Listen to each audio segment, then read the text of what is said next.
Muy buenas tardes, señor presidente de la Asamblea Legislativa, señora magistrada doña Doris Ávila Arias, distinguidos magistrados que nos acompañan, queridas compañeras y compañeros, estimadas amigas y amigos. El día de ayer hemos presentado un proyecto de ley que lo que pretende es establecer la legislación necesaria para que podamos tener en el país la aplicación de la justicia restaurativa.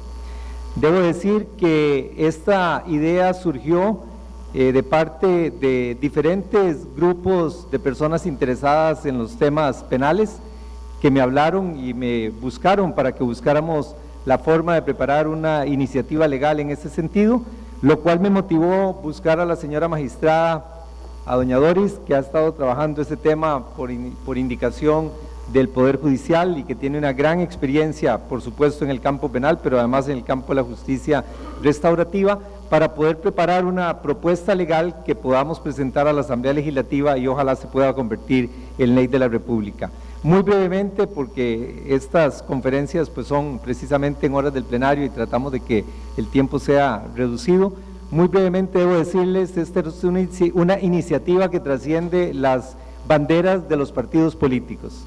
Esta es una iniciativa multipartidista, es una preocupación que tenemos las 57 señoras y señores diputados y que básicamente el punto lo podríamos resumir en lo siguiente: no hemos podido dar una respuesta al problema de la delincuencia. Hay dentro del problema de la delincuencia raíces que van muchísimo más allá del tema penal, que tienen raíces en lo social, en la parte de la desigualdad, en la falta de oportunidades, en una sociedad que está discriminando, que no está dando las mismas posibilidades a los diferentes grupos, de tal manera que debemos de buscar mecanismos que nos permitan ver de qué manera logramos reinsertar en la sociedad a las personas que delinquen. Y desde ese punto de vista, por supuesto, manteniendo el principio de que quien rompe las reglas de vida en sociedad y que están tipificadas como delitos deben de tener una sanción, y en los casos que correspondan deben de descontarlas en los centros penitenciarios, que debemos de abrir un espacio para que podamos darle una opción a aquellas personas con condenas de menos de 3 años y delincuentes primarios, para que puedan ser reincorporados a la sociedad, restituyendo el daño causado en coordinación con la víctima y con la participación del Poder Judicial. Y esa es la puerta para surgir con una instancia como es la justicia restaurativa, de la cual doña Doris se va a referir con más amplitud. Hoy en día un juicio penal en el Poder Judicial tiene un costo de más de 6 millones de colones y una duración de varios años. Un proceso que se lleve por medio de la justicia restaurativa ligeramente supera los 300,000 colones y toma unos pocos días. Y además el beneficio social desde el punto de vista de la reincorporación de la persona que ha delinquido, del ejemplo para la sociedad y de la satisfacción para las víctimas, tiene un beneficio que aumenta de manera geométrica. Por esa razón he querido presentar este proyecto que, repito, responde a la iniciativa y preocupación de muchos diputados que hemos visitado los centros penitenciarios precisamente preocupados ante el hacinamiento carcelario que vive el país, que hemos visto con preocupación la necesidad de buscar una respuesta que abarque ya no solo la parte puramente sancionatoria, sino la visión social de la restitución de las personas que han caído en la delincuencia. Desde ese punto de vista me siento muy complacido de presentar hoy este proyecto de ley y de que vamos a tratar de que podamos convencer a las señoras y señores diputados para que le demos un trámite expedito y lo podamos convertir en ley de la República en el menor tiempo posible. Muchísimas gracias y muchas gracias a doña Doris, a su equipo y sobre todo por los aportes que ustedes han dado para que este proyecto, que realmente tiene toda la base y el conocimiento suyo y de su gente, pueda estar hoy iniciando el trámite y el camino aquí en la Asamblea Legislativa para convertirse en ley de la República.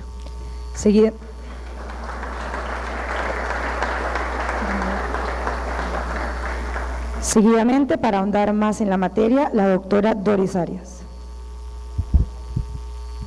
Muchas gracias. Buenas tardes a todas las personas que nos acompañan el día de hoy, tanto a quienes me acompañan en la mesa principal, don Rafael Ortiz, al diputado Álvarez de Santi, a mis colegas, magistrados de la Sala Tercera, a don Fernando Cruz, magistrado de la Sala Cuarta, a los señores y las señoras diputadas, amigas y amigos todos.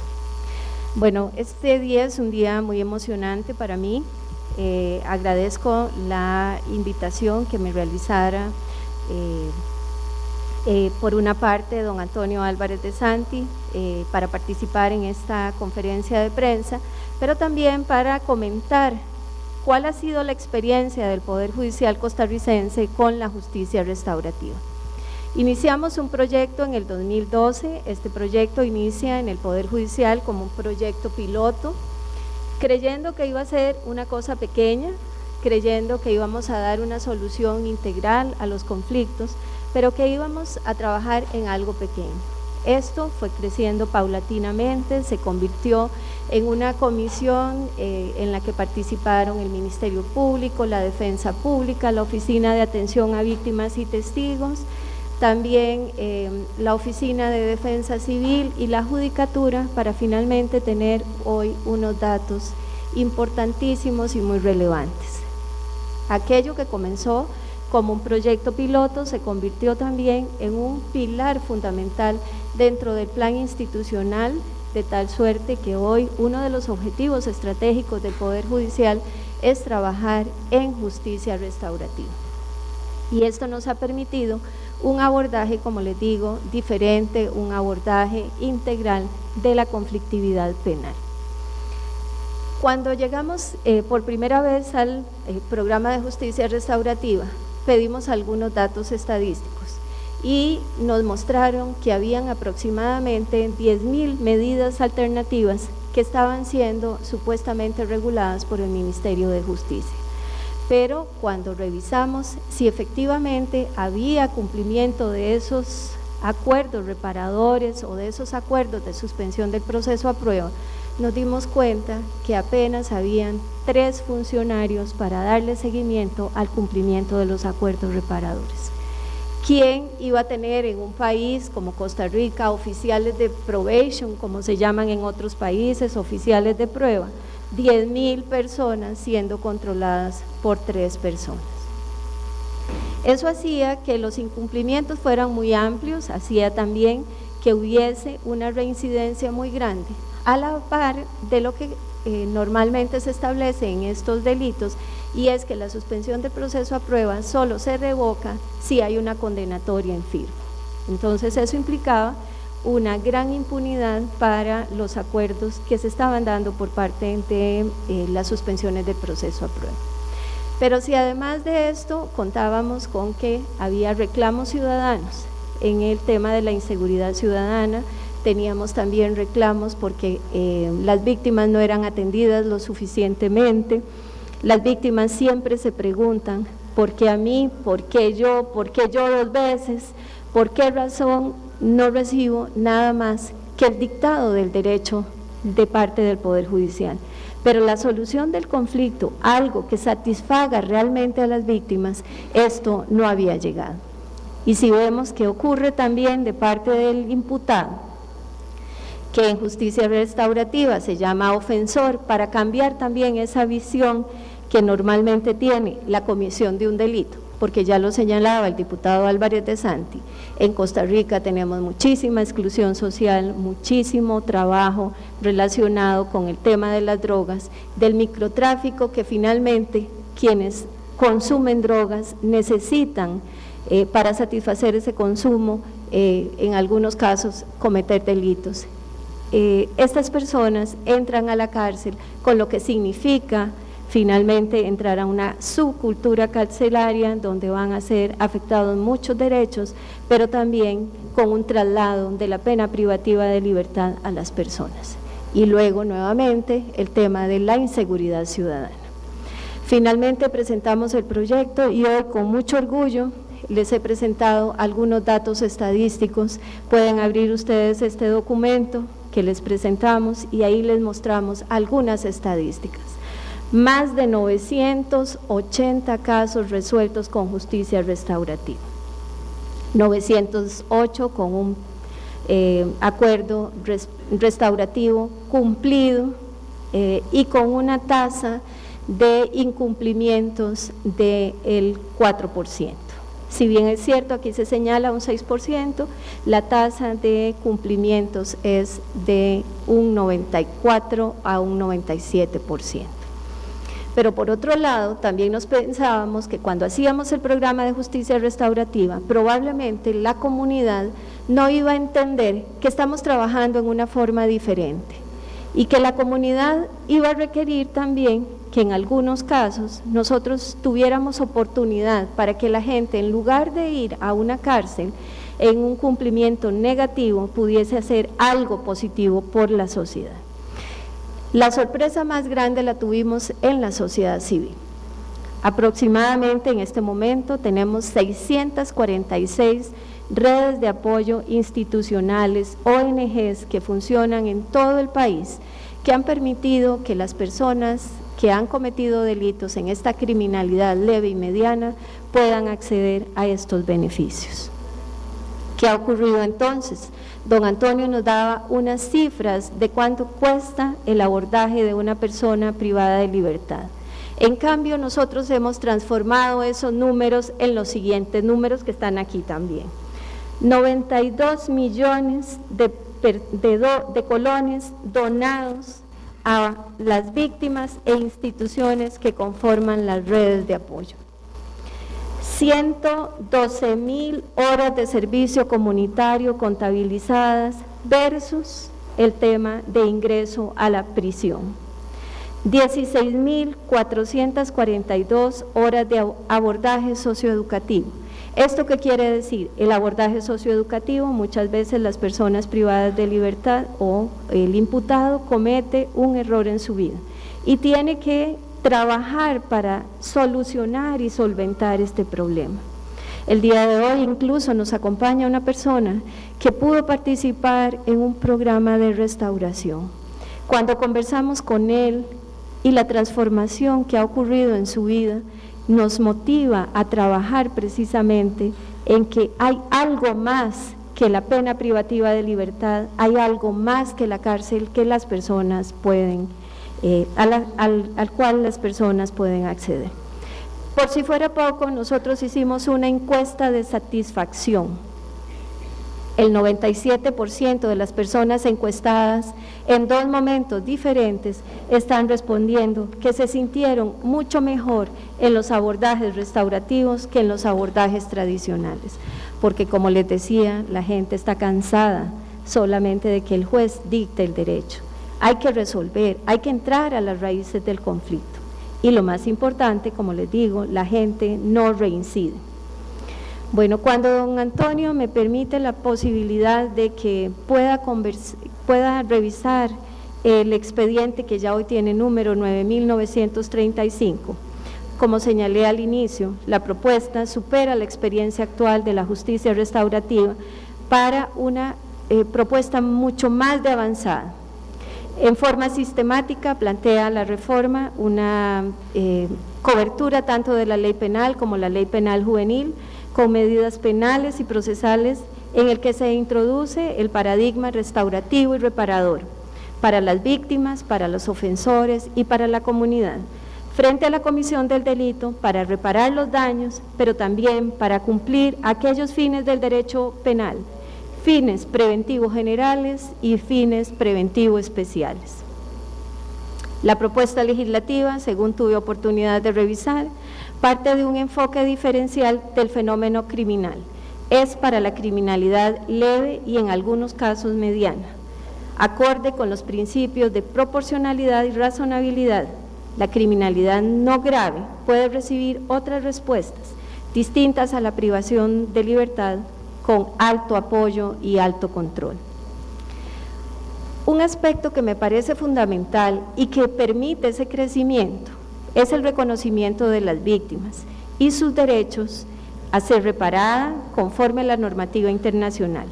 Se incorpora en el proyecto de ley la recuperación, la rehabilitación, la reinserción de la víctima en la comunidad. Se crea para la víctima un principio que se llama el principio restaurativo y crea redes de apoyo restaurativas para que las víctimas, puedan acceder a la restauración y reparación de los daños a cargo de la Oficina de Protección de Víctimas y Testigos. Como aquí estamos con los señores diputados, esto no va a afectar el bolsillo de las cargas públicas, esto es importante. La Oficina de Atención y de Protección a Víctimas y Testigos tiene suficiente dinero como para hacerse cargo de esto. Hasta ahora esa oficina ha trabajado de la siguiente forma, haciendo protección solamente, protección procesal y protección extraprocesal. Normalmente ubicando a las personas de un lugar a otro, etcétera. Es más, pasó un largo tiempo para que saliera el famoso reglamento de la Ley de Protección de Víctimas y Testigos, que finalmente permite que ellas puedan tener acceso a alguna remuneración económica, sobre todo, por ejemplo, cuando a una víctima se le muere el esposo, se le mueren los niños, tiene que hacer frente a un entierro, etcétera. En este caso, además de eso, sin duda alguna, nosotros no podremos reparar a las víctimas en todo, no podremos devolver a ese niño muerto, etcétera, o a ese familiar muerto, pero sí podremos trabajar para que con una red de apoyo interinstitucional ellas puedan también superar la problemática que viven. El proyecto asume las modernas tendencias que proponen en la actualidad un trabajo inteligente con las drogas. Muchas veces las personas que están en las cárceles son aquellas que cometen delitos menores relacionados con su consumo y que requieren también un abordaje integral. Para ello se les tratará a través de los tribunales de tratamiento de drogas. También tienen ahí un desplegable que ustedes pueden analizar, donde vamos a trabajar con este tema. Este tema ha sido abordado ya en nuestro país, pero también ahora con un enfoque iberoamericano. Costa Rica acaba de ser nombrado presidente conjunto con Chile en una comisión iberoamericana para el trabajo y el abordaje tanto de tribunales de tratamiento de drogas como de justicia restaurativa. Ahora, ¿quiénes son los que pueden ir a este tribunal de tratamiento de drogas? Todas aquellas personas que no hayan cometido un delito relacionado con la ley de psicotrópicos. Y es que parece lógico, las personas no iban a continuar con el trasiego de la droga, sino que había que poner un límite al abordaje en drogas, con excepción de las personas que están con el artículo 77 bis de la misma ley, que permite la incorporación de mujeres en caso de condición de vulnerabilidad. También se puede utilizar justicia restaurativa en diferentes fases del proceso, en la fase preparatoria e intermedia, en la fase de juicio, y también una vez que se haya otorgado o que se haya impuesto la pena a través del otorgamiento de la libertad condicional. Otro gran aporte de la reforma es en materia penal juvenil. Se crea también un principio restaurativo para penal juvenil en el artículo 7, que incluye la reintegración y restauración individual y social de la persona menor de edad en su familia y en la sociedad, acorde con la normativa internacional y con el último informe de la Corte IDH de noviembre del 2015, en el informe sobre violencia, niñez y crimen organizado, en el que se reconoce los beneficios de abordar esos procesos por medio de justicia juvenil restaurativa. Bueno, lamentablemente es corto el espacio, pero solo decirles que este es un camino que apenas empieza. Como todo proyecto, tiene que ser enriquecido con los diferentes aportes de las personas legisladoras, de la sociedad civil, de la academia.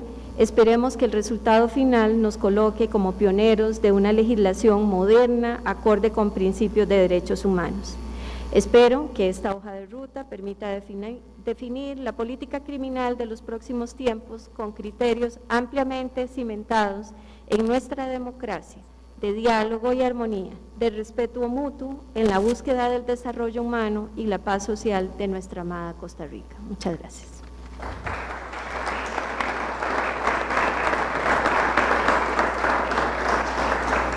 Por último, tiene la palabra el señor presidente del Congreso, don Rafael Ortiz. Muchas gracias, buenas tardes. Bueno, en esta presidencia hemos siempre impulsado todos los proyectos que en buena medida la Corte ha venido auspiciando en los últimos años, y creo que con mucha complacencia pudimos aprobar así la reforma procesal laboral, el Código de Procedimientos Civiles y el Código también de Procedimientos Agrarios que vendrá pronto, y en ese sentido apoyamos plenamente esta iniciativa que tuvo el diputado Antonio Álvarez y por supuesto con el aporte también de la distinguida magistrada y su equipo de trabajo. Esperamos que ojalá en la próxima legislatura también podamos contar con la aprobación de ese proyecto que los diputados y diputadas creo que en una gran mayoría respaldamos, y pues forma parte de esa acción donde hemos venido trabajando de una manera conjunta y acompañando estos procesos. Así que de parte nuestra pues todo el apoyo, y de verdad felicitarlos por esta iniciativa que demuestra cómo a través del diálogo y del aporte de las partes que verdaderamente están involucradas en este tema, podemos generar legislación que va a darle un impacto muy positivo al país. Muchas gracias.